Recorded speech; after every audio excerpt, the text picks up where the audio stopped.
ఆయనకి గ్లామర్ లేకపోవచ్చు, కానీ నిలువెత్తు రూపం చూస్తే ఎవరైనా సలాం చేయాల్సిందే. ఆయనకు వారసత్వం లేకపోవచ్చు, కానీ ఆయన ముందు చూపు, కష్టించే స్వభావమే ఆయన్ని శిఖరాన్ని నిలబెట్టింది, ప్రజాపుత్రుడిగా మార్చింది. కోట్ల కొద్దీ ఆస్తులు లేవు, కానీ ఆయన పనితనమే భావితరాలకు తరగని ఆస్తిగా మారింది. చిత్తూరు జిల్లాలోని ఓ మారుమూల పల్లెలో సాధారణ రైతు కుటుంబంలో పుట్టిన వ్యక్తి ఎమ్మెల్యే, మంత్రి, ముఖ్యమంత్రి స్థాయికి ఎదిగాడు.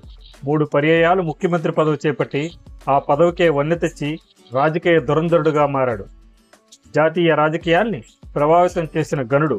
రైతు బిడ్డలను ఐటీ బాట పట్టించి ఎంతో మంది జీవితాలకు కాంతిపుంజమయ్యాడు. తన మేధస్సే పెట్టుబడిగా ఒక నవనగరి శిల్పిగా చరిత్ర సృష్టించాడు. సంక్షోభాలను సవాళ్లుగా తీసుకుంటూ అవకాశాలని అందిపుచ్చుకోవడం ఆయనకు అలవాటు.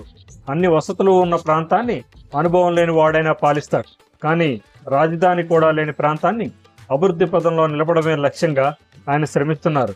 ఇందుకోసం ఆయన చేస్తున్న ధర్మ పోరాటం తరతరాలకు ఒక స్ఫూర్తి పాఠం. సాధించిన ఘనతలతో సరిపెట్టుకోకుండా, ముదిమి మీద పడినా లెక్క చేయకుండా సగర్వంగా నిలబడ్డారు. అసలేమిటా ధైర్యం? ఎక్కడిది ఆ ఆత్మవిశ్వాసం? ఎలా సాధ్యమైంది ఆయనకు అంతటి దార్శనికత? ఆ పోరాట యోధుడే, తెలుగువారికి ఆత్మవిశ్వాసం కలిగించిన మార్గదర్శి వారే శ్రీ నారా చంద్రబాబు నాయుడు గారు. రాజకీయం అంటే రాచరిక మర్యాదలు అనుభవించడం కాదు, ప్రజల జీవితాల్లో సరికొత్త వెలుగులు పంచడం. ప్రజా జీవితం అంటే పెత్తనం చెలాయించడం కాదు, ప్రజలనే ప్రభువులుగా భావించి సేవ చేయడం. ఇలాంటి పాజిటివ్ దృక్పథాన్ని రాజకీయాలకు అద్దిన మహానాయకుడు ఆయన. నిరంతరం ప్రజల కోసమే ఆలోచిస్తూ వారి సేవలో తరించే మహర్షి. రాజకీయాలను చేదరించుకునే రోజుల్లోనే ఆయన తన వ్యవహార శైలితో హుందాతనాన్ని, గౌరవాన్ని తెచ్చిపెట్టారు. రాజకీయాలు ఆషామాషీ వ్యవహారం కాదని, సులభంగా డబ్బును, కీర్తిని తెచ్చిపెట్టే వృత్తి కాదని సమాజానికి, పార్టీ కార్యకర్తలకు తెలియజెప్పారు. రాష్ట్రానికి, తెలుగు ప్రజలకు అంతర్జాతీయంగా గుర్తింపు తెచ్చారు. కష్టపడితే తప్ప ఫలితాలు రావని కరాఖండిగా చెప్పి అందరిలో గొప్ప ఆత్మవిశ్వాసాన్ని పొందుపరచగలిగారు. ఆయన ఆలోచన ఎంతోమంది జీవితాలకు వెలుగునిచ్చింది. ఆయన ఆచరణ మరెంతో మందిని ఉన్నత శిఖరాల వైపు నడిపించింది. ఒక తరం కన్నా ముందుండే ఆయన ఆలోచన పాదరసం వంటిది. అందుకే భాగ్యనగరాన్ని తలదన్నే నగరాన్ని నిర్మించగలిగారు. భావితరాల బాగు కోసం తప్పించి రాష్ట్రాన్ని సముతంగా నిలిపారు. ఆయనే అభివృద్ధి పథగామి, సైబరాబాద్ నిర్మాత, అన్నిటికీ మించి ఎంతోమంది అభిమాన అసమాన నాయకుడు. చంద్రబాబు ఏ కార్యక్రమం చేపట్టినా దాని వెనక ఒక నిర్దిష్టమైన గమ్యం, విజయ సాధన ప్రధాన లక్ష్యాలుగా ఉంటాయి. చంద్రబాబు గారు స్మృతించని అంశాలు లేవు. ఆయన నాయకత్వ లక్షణాలు అపూర్వం, అమోఘం.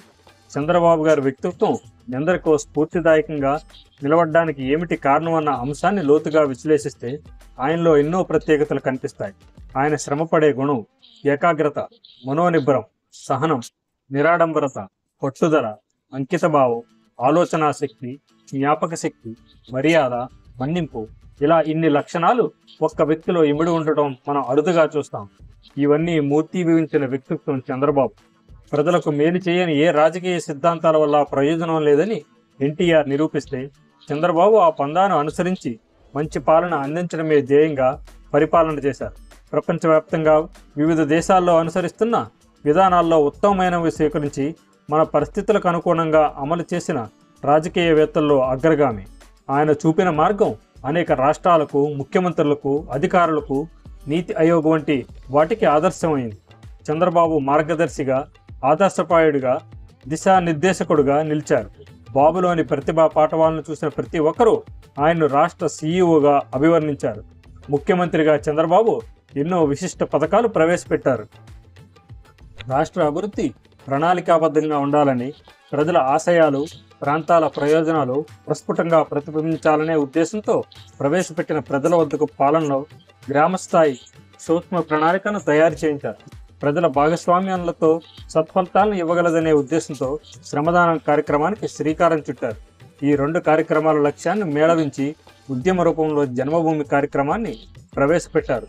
తద్వారా ప్రభుత్వానికి, ప్రజలకు, ప్రజాప్రతినిధులకు మధ్య అంతరం తగ్గింది. అభివృద్ధి కార్యక్రమాల్లో పారదర్శకత పెరిగింది. ప్రభుత్వ అధికారులు నిర్ణీత సమయాల్లో తరచూ గ్రామాలకు వెళ్లడం ద్వారా వారి జవాబుదారీతనం పెరిగింది. ప్రతి వ్యక్తికి జన్మనిచ్చిన నా గ్రామానికి, నా ప్రాంతానికి శక్తి కొలది మేలు చేయాలనే తపన మొదలైంది. విదేశాల్లో ఉన్న తెలుగువారు సైతం జన్మభూమి ఉద్యమంలో భాగస్వాములు కావడం విశేషం. రాబోయే 20 సంవత్సరాల కాలంలో చేపట్టబోయే అభివృద్ధి కార్యక్రమాలను ఒక బృహత్తర ప్రణాళికగా విజన్ 2020గా రూపొందించి అమలు చేశారు. సరిగ్గా ఆ సమయం వచ్చేసరికి ఆయన అధికారం లేకపోయినా విజన్ 2020 మాత్రం నెరవేరింది. జాతీయ రాజకీయాల్లో క్రియాశీల పాత్ర పోషించిన చంద్రబాబు కేంద్రంలో సుస్థిర పాలన ఉండాలనే లక్ష్యంతో పరిస్థితులకు అనుగుణంగా తన మద్దతును ప్రకటించారు. అత్యున్నత పదవులు అలంకరించే అవకాశం వచ్చినా రాష్ట్ర ప్రయోజనాలను దృష్టిలో పెట్టుకుని వాటి కోసం పాకులాడలేదు. దేశ తటస్థులను రాజకీయాల్లోకి ఆహ్వానించి ప్రజాసేవలో వారిని చంద్రబాబు భాగస్వాములు చేశారు. ప్రతి ఒక్కరూ ఓటింగ్లో పాల్గొని ప్రజాస్వామ్యాన్ని పటిష్టం చేయాలని పిలుపునిస్తూనే ఉన్నారు. ఎన్ని ఒడిదొడుకులు ఎదురైనా సంస్కరణల పందా విడకపోవడం, కీలక నిర్ణయాలు తీసుకోవలసి వచ్చినప్పుడు ప్రజలను విశ్వాసంలోకి తీసుకోవడం, కీలక రంగాల్లోని వాస్తవాలను వెల్లడించడానికి శ్వేతపత్రాలు విడుదల చేయడం చంద్రబాబు ప్రత్యేకత. బడ్జెట్ నిధులను పారదర్శకంగా ఖర్చు చేయడం, అసెంబ్లీ సమావేశాలను ప్రత్యక్ష ప్రసారం అయ్యేలా చేయడం, శాసనసభ్యులకు ప్రవర్తనా నియమావళి తేవడం వంటి అనేక విప్లవాత్మకమైన చర్యల ద్వారా ప్రజాస్వామ్యాన్ని చంద్రబాబు పరిపుష్టం చేశారు. బడ్జెట్కు ముందు ప్రజల అభిప్రాయాలను స్వీకరించి వారి ఆకాంక్షలకు అనుగుణంగా కొత్త పద్ధతులను శాసనసభలో ప్రవేశపెట్టే విప్లవాత్మకమైన విధానానికి చంద్రబాబు హయాంలోనే నాంది పడింది. అభివృద్ధి సాధించడమే రాజకీయం. నా దృష్టిలో అంతకంటే గొప్ప రాజకీయం ఇంకేమీ లేదు. ప్రజలకు కావలసింది మనం నిత్యం చూసే కాలక్షేప రాజకీయాలు కాదు, రెచ్చగొట్టే రాజకీయాలు అంతకంటే కాదు. విమర్శలు, ప్రతివిమర్శలు రాజకీయాలు కాదు. రాజకీయం అంటే ప్రజల ఆశలు, ఆకాంక్షలు తీర్చడానికి ఉపయోగపడే ఒకానొక శక్తివంతమైన సాధనం అని చంద్రబాబు చెప్తూ ఉంటారు. అలాంటి గొప్ప నాయకుడి ప్రస్థానం, ఉన్నత ఆలోచనలు నేటి తరానికి తెలియాల్సిన ఆవశ్యకత ఎంతైనా ఉంది.